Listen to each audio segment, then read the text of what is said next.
Greetings everyone and welcome back to Nimbus. Today we're starting out looking at the gold farm, the continuation of where we left off last episode.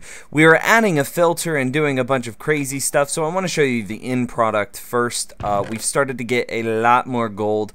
I've only got a few more hours into the world and it's already started to produce much more. I wanted to take a look. Let me head down there real quick. Wanted to take a look at how the new farm is working. So we've got this large area here, and then we've got the it sounds like one's drowning already. So we've got these huge portals that I finished installing in between last episode and this episode. You see, come on, fall off here, buddy. I'll shoot him down. Oh well, there. Oh no, you go that way. Can't fight the current. Go down the hole. Go down the so I can show my friends what is happening. Oh snap! This might not be so good. He just spawned. They're coming for me. Oh my gosh! What if I come this way? Will they try to get me over here? Okay. And then all right. So they fall down the hole. That's fantastic. And now nothing's really gonna happen because. Alright, ow, ow. Can I look again? No, I really can't. So what happens with them as they're beating me up is if they weren't aggroed on me, the water current would push them over yonder. Then they would go up here. Let me go ahead and I'm just going to stand here. Oh, and there's the... Did we just bug it out? Well, it's not stuck down here, so that's good. So then they're going to swim up this. There's water right on the other side of these blocks here. You might be able to hear it if we're super quiet. There we go. Then we can watch their items appear in the hopper here. If they drop anything. Let's hope. Let's hope. Unlucky. Unlucky. Well, what would happen is if they had dropped items, there's a hopper at the bottom of the water pillar where they go to drown. Then that hopper is connected to the hopper here. And then this hopper is facing downwards. And that minecart just flies by. And so this drops it off and that picks it up. And then the system continues. And let's go upstairs and take a look at the, not the iron filter. The rotten flesh filter. Alright, here we are. I'm going to save you the technicalities of how it works, but essentially it filters out the rotten flesh with a filter that you've already seen. Then you can see these hoppers direct the rotten flesh over here, blah blah blah. Then it ends up in this dropper. This dropper then is hooked up to a comparator, which has the little comparator pulsing clock. Do we have anything that we can destroy on us? No, we'll just take a couple. We'll take a couple here. That's not going to affect anything. As long as there's one in there, it'll continue to work. So let's go ahead and add this rotten flesh. Oh, and we're picking it back up. And so you can see how whenever it gets dropped in here, it starts to send signals, which then spits it out, spits into the lava, and the item is destroyed. So there you go. That's the rotten flesh filter that I was adding at the end of last episode, but then the episode went long. And in order to keep everything to fit, because this little fall down hole, oh man, there's a hole outside right there. To keep this little fall down hole on track, I just had to do a little bit of sneakiness, just like that, and you can see it works just fine. So let's go ahead on to the next project for today. And the next thing that we're looking at is the tower toppers. I ended up going with I think it was B. It was crazy. Everyone was voting for B. I think it looks pretty good. I'm really happy with how they turned out. I haven't done that one yet, or the one that's over there. We can't see it from this perspective. Let me jump on our old Iron Golem monument. Yeah, that one there. I haven't updated those yet, but that's because they're so big that I just don't have the resources to do it yet. And you might have already seen a spoilery thing there. Let's go take a look at that.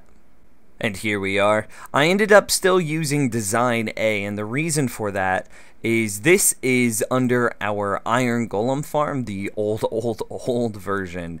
And the reason why I wanted to do design A in the first place is because it would give us a flat top, which means that we could hide stuff inside that flat top. So the iron golems spawn out of, you might be able to just see the little square water hole. Well, that's where the iron golems fall out of. Let's see if we can pillar up. I borrowed some netherrack. Oh, we're just short.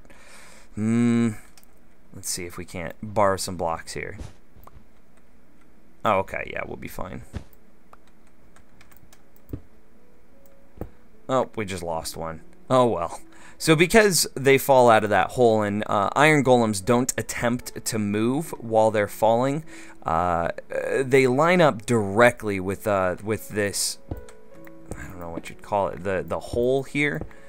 And so whenever they're falling, see, they'll land perfectly inside this 3x3 area, and so you can't tell looking at this from the ground. Whereas their old version, I don't know if anybody remembers that, because it was kind of like this. It's kind of like this, the old topper, except imagine from this layer up, like the.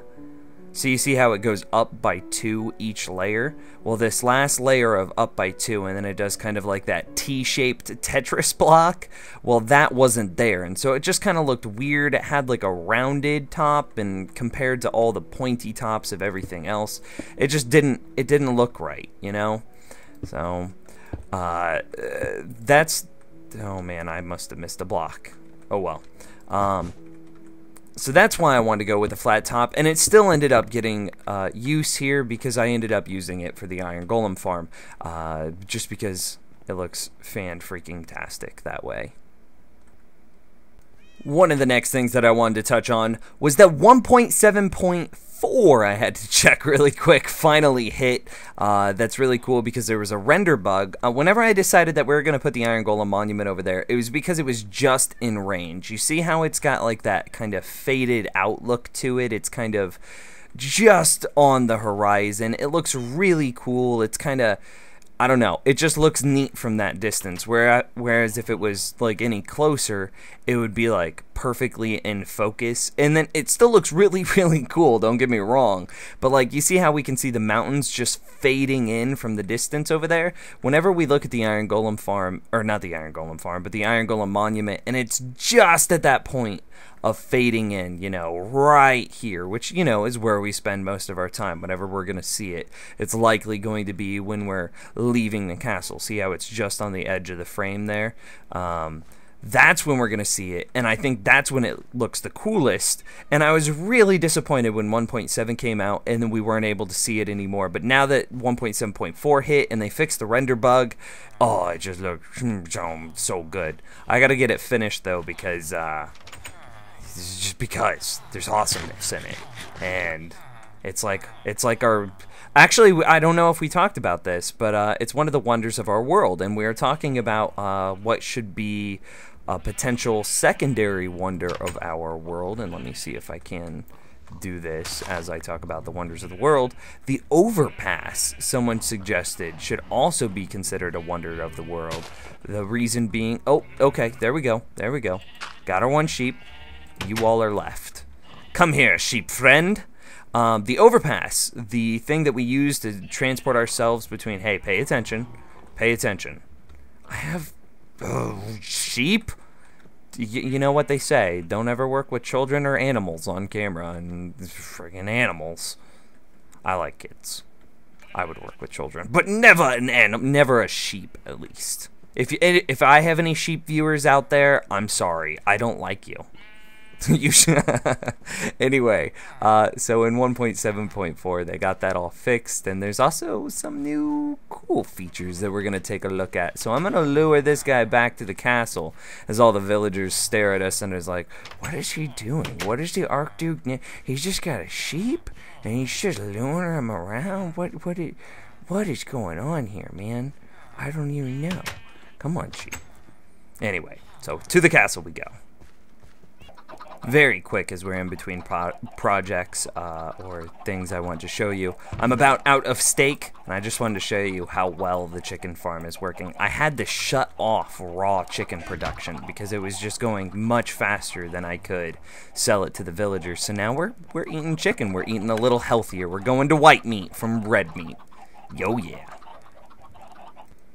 Okay, so the next little mini project is we're going to be taking care of a lot of the stuff out of this room here. Actually, do we have a Silk Touch pickaxe to move that ender chest? I'm not entirely sure we do. We should probably make one of those, seeing as... Oh, yep, there we go. Silk Touch. Awesome. I was thinking that we should make one because the ice farm, whenever we go finish it, we'll need a Silk Touch pickaxe. But anyway, that's a whole different, I don't know, a whole different beast there that we're talking about. So anyways, I plan on turning this room into a little habitat. We'll see what it is. Oh my gosh, that's a lot of dirt. Right now, it just kind of turned into accidental storage. It was never intended to be storage. It was, oh my gosh. Oh, no, we want the glowstone. Didn't mean to throw that out. Give me back my glowstone. Actually, we want thorns. Blast protection. Nope. Projectile protection. There's the glowstone. Awesome. Do we care about any of this? Nah. We'll go ahead and pop it all. Shaboom! Shaboom! Might get super laggy. Maybe, maybe not. Who knows? So I'm going to turn this into a little mini habitat here. There's, actually, hopefully we don't destroy any blocks over here. Yeah, that's what I was concerned about. Nothing seems to be wired up. I think we're good. And the reason why we want it to be a mini habitat is because in this most recent patch, oh hey, there's grass under there, something interesting was added. And we're going to, oops, we're going to explore that, or at least have fun with it. So we now have a little mini habitat here. For what? Who knows? I don't know. You don't know. We don't know. Let's see. We're gonna need some glass. And so how does this look? Should we adjust the floor at all? Nah. I think it looks just fine like it is. With that little indentation, it still looks pretty neat. So now I need to go get our friend, who I locked in here. So come here, friend. I have wheat for you. Yes. Yes. Perfect. Come into here. This is your new little habitat. This is your new little home. Very good. Very good. Should we give him glowstone at all? Make it feel a little bit more homely. No. Stop. Stop. This is your home. You stay here. Yeah, let's go ahead and give him some glowstone. Let's put some there and some there. Yeah. Now, doesn't that just look homely? It just looks beautiful. Now, come here. I'm going to introduce you to your new home. Pardon the mess. I had a little bit of a problem earlier. So you are going to be living here, my friend. I hope that you enjoy your stay. And there we go. And then the cool, interesting thing, the whole reason why we're doing this, let me drop the wheat now. Oop. The whole reason why we're doing this is because something interesting was added, and that's with a name tag. So if you take a name tag now to an anvil, this was probably the most convoluted way I could have done this, and name it Jeb, exactly matching his username, so you have to add the underscore. And then you take that, and then you go name a sheep Jeb, an interesting thing happens. Oh, look at the sheep! Look at the sheep! He changes colors. It's a technicolored sheep. Oh. Isn't that pretty cool? So there Jeb will live and there Jeb will stay. Jeb will be awesome. But sadly, he won't ever come out to play. I don't know. That just rhymed with... I just went with it. But anyway, that name tag that we just used on Jeb, now we can talk about something interesting. Something I worked on, I think, 2 episodes ago is not naming fishing poles, but crafting fishing poles. And so what I wanted to do today, well, what I guess I should first tell you, is I went to the Nether and I made a little enchanting room next to the blaze farm, right? and I enchanted a holy poop ton of fishing rods. So most of these fishing rods turned out to be pretty poopy. I got one really good fishing rod here. So it's Lure 3, Luck of the Sea 3. So that's max on both of them, right? So I thought we used this. Okay, well, he is multicolored, right? Did it not consume the name tag? And he's changing colors? It must have worked. I don't know what happened there, but cool, I'll take it. I might get to rename the name tag and use it again. Anyways, so the only fishing rod that we got that was decent was Lure 3, Luck of the Sea 3. Well, that's interesting because we could use it with the Unbreaking 3 fishing rod, or so I thought. It's too expensive. Sadly, no matter what way I go about this, I cannot combine them. So you can see that I used the Lure 3 Luck of the Sea 3 fishing rod for a while, and then I ended up fishing up another one, Lure 2 Luck of the Sea 2 Unbreaking 3, and then I used that one for an even longer while. But now what I want to see that I can do is as I switched from Lure 3 Luck of the Sea 3 to Lure 2 and Luck of the Sea 2, there was a huge difference. It's just fishing is kind of tedious as it is, and going from 3 to 2, you could really notice the difference. But without the Unbreaking, you just burn the bows up, or the rods up way too quick.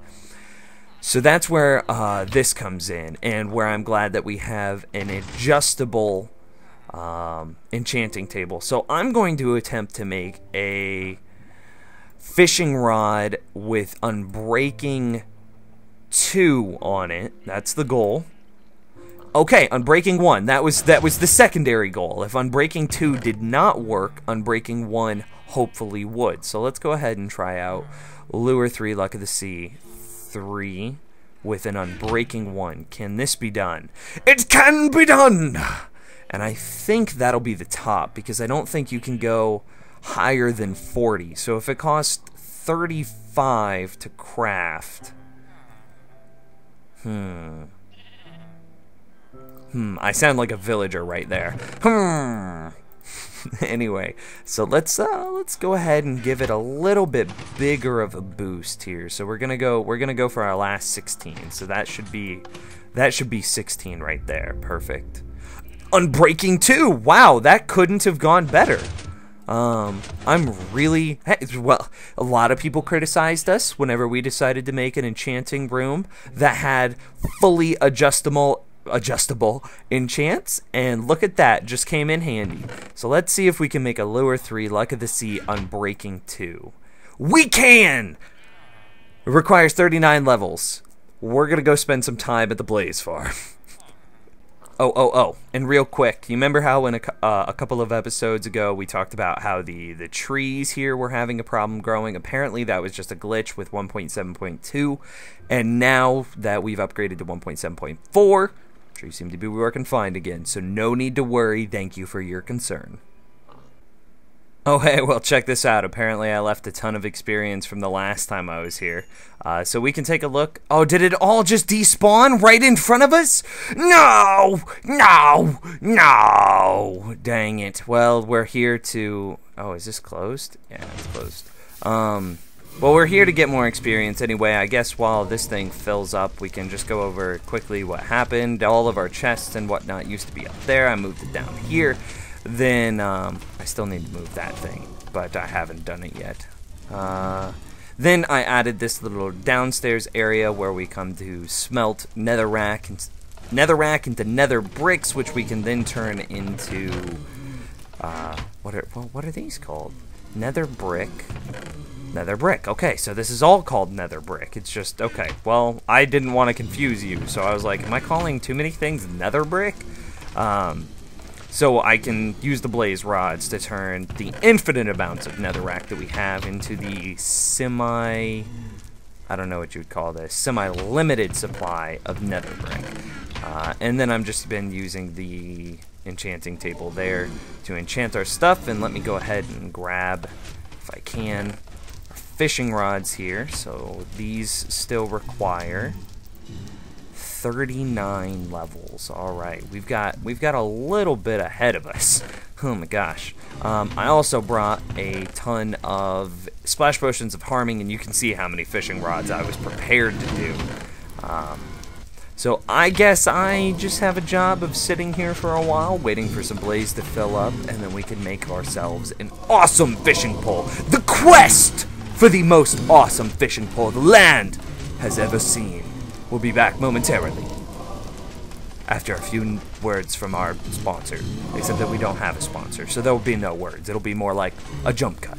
So it's gonna be a little laggy now. There's something like 200 and something entities here. The 200 and something blaze, they're still coming up, but this should be enough to get us to level 39. So here we go for the quest of the greatest fishing rod ever. After our jump cut, let's take a look. They're all going down. I see 222 entities there. Shaboom! And the experience train begins. Do I have the fishing rods on me? No, and I can't see a thing. Oh my gosh. Alright, so can I... Okay, good. And then let's come over here.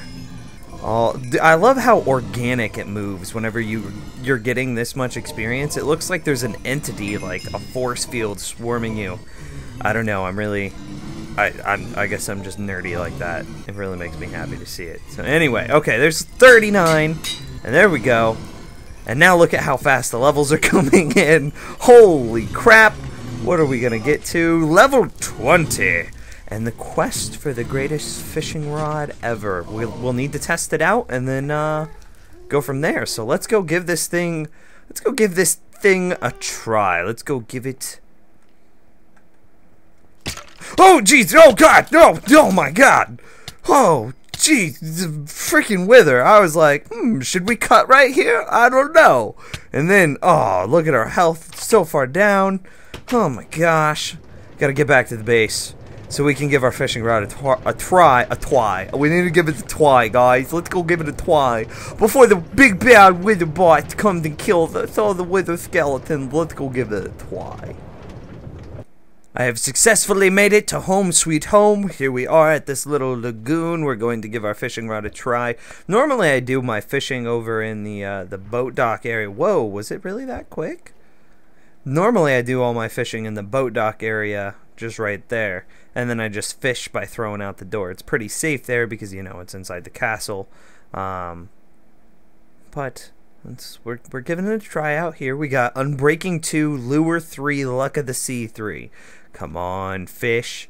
Come on, fish. I'm jumping around on the shore. I'm scaring you towards the bobber. Bam! Alright. It didn't... I want to see what happens when it breaks, so I need the Unbreaking to fail once.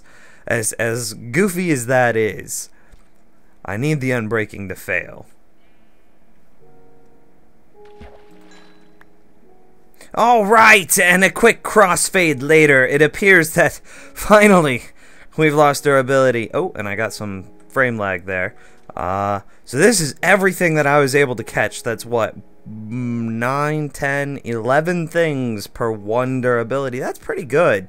Now let's take a look inside real quick. I want to see what it... Oh my gosh. The frame lag. The frame lag.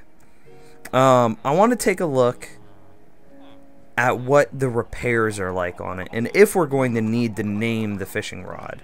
So do we have a spare fishing pole? We do! Now what does it cost to repair? 37! Alright, that's good, that's good. We have created our quest for the greatest fishing rod ever has come to fruition. We have crafted it. Good job, my friends. So the last thing that I want to leave you on is, two questions. Two questions for today's episode. One, should we name the fishing rod? And everybody, of course, is going to say yes to that question. So what should the name of the fishing rod be? And two, while I was researching what the probability for name tags and whatnot, so we could create our Jeb sheep, who appears to be broken now, while I was researching the probability of getting a name tag, so that way we could create the Jeb sheep, I also read that fishing likelihood is sometimes affected by... Come here, sheep. Come here, buddy. Fishing likelihood of, I don't know if it's getting items or what, but is affected by whether or not it's raining. And I was wondering if anyone could confirm or deny that. I would really appreciate it. There we go. Now it's been appropriately used. Now we have the sheep jeb, our multicolored sheep. So don't forget to answer those 2 questions. If you know anything about rain affecting fishing rates, be sure to leave a comment. And if you know of any great names for our greatest fishing rod ever, be sure to leave that as well. Thank you for watching, everyone. Also, don't forget to like and favorite. I would sure appreciate it. It would help the community grow. I don't know what else to say in this outro, so I'm just going to say that my name is Nims, and thank you for watching, and I will see you next time.